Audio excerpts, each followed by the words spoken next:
I just thought I'd do a little bit of a YouTube on something that I'm about to undertake and build, and that's a wildlife dip pond, I guess I'm calling it.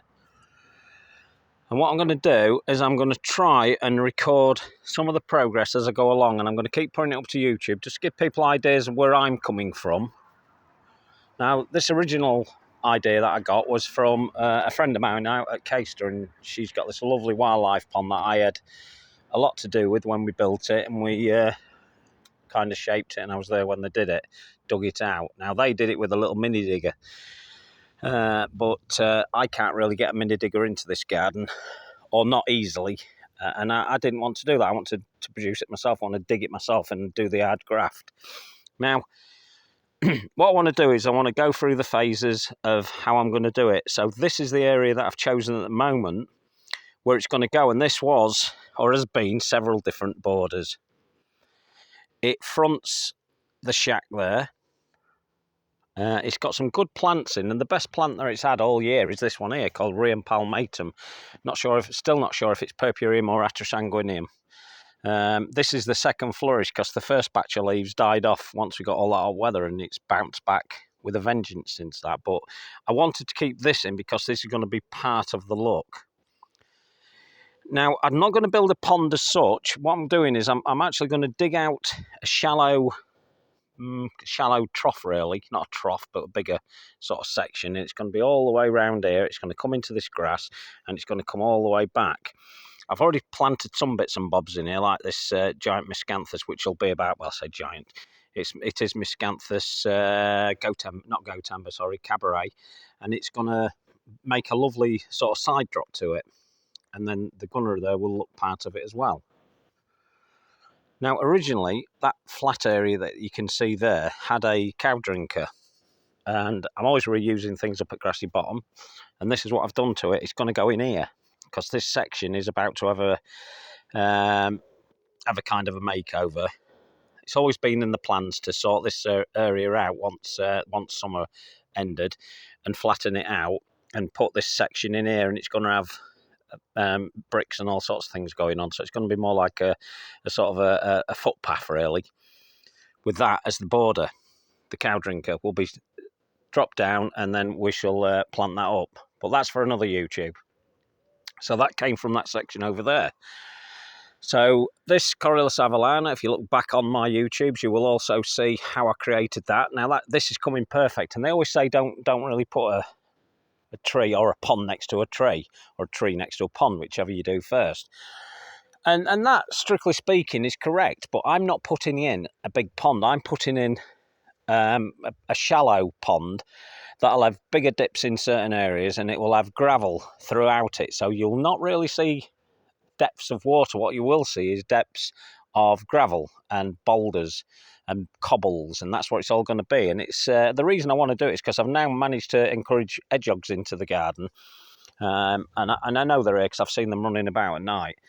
And what I want to do really is have them to be able to use the water that's here without fear of drowning. So I've got lots to move, lots of different bits to move before I get to this point.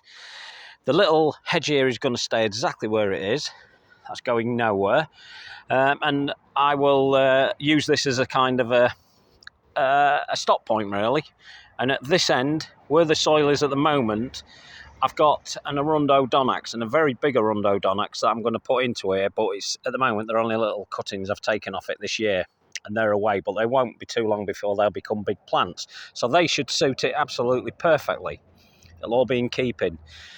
I'll not go under the tree, as you shall see. I will keep a little bit away from the tree, probably where the spade is, but everything will be part of the pond. There'll be areas where the plants will appear to be coming into the pond, but they won't come into the pond. But all will be revealed as we go along.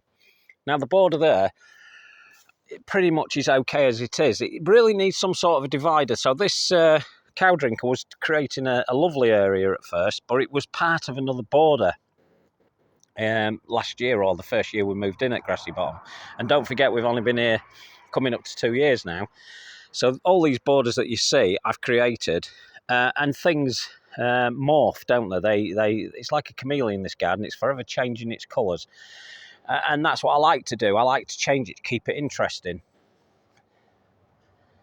So, with that in mind, I just wanted you all to be able to see the progress of this wildlife pond, which it will be, but it won't be a pond strictly speaking. So I'll probably call it the wildlife dip pool or dip pools or something like that. We'll give it some sort of interesting name. And it's going to be a great process. And we're getting to the back end of the year now. We're at the back end of August. So the weather's turning soon. We're moving into September. It's predicting that the weather's going to change to a cooler climate, which it's going to do in September. But my plants are doing well, and it's the time for the miscanthus. So I await those as well to pop up all over the place. So the garden won't have died away before I actually get to do this. But it'd be nice to bring you along on the journey on this one. And show you just how I do it, and to help yourselves out on this one. So I hope you can join me on the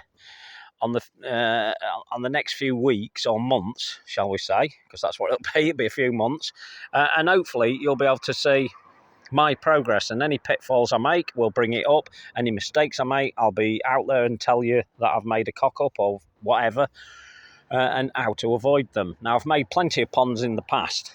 I've had ponds in every garden that I've ever had, so this is nothing really new to me, and it wasn't something I was originally going to put in here. But having now got a lot of wildlife in here, I want to attract even more wildlife. And the best way to do it is to put water into your garden. I already do put water into the garden. I've got dustbin lids and all sorts going on. So, to that end, hopefully you'll be watching me. And I'm out here at the minute getting a little bit excited. I've already done some of the digging out. As you can see, the soil's come out of the cow drinker that was used as a planting area, and it will be used again, as I've just shown you. So join me on the journey of creating this, and I'll keep putting regular updates onto my YouTube channel and onto Instagram. I go as a gardenersjourney.1 on Instagram, and I've got a grid there, so I'll be posting some more in-depth pictures on there as well. So until then, make us a brew, carry on, and let's get on with the hard work. Talk to you on the next one. Ta-da!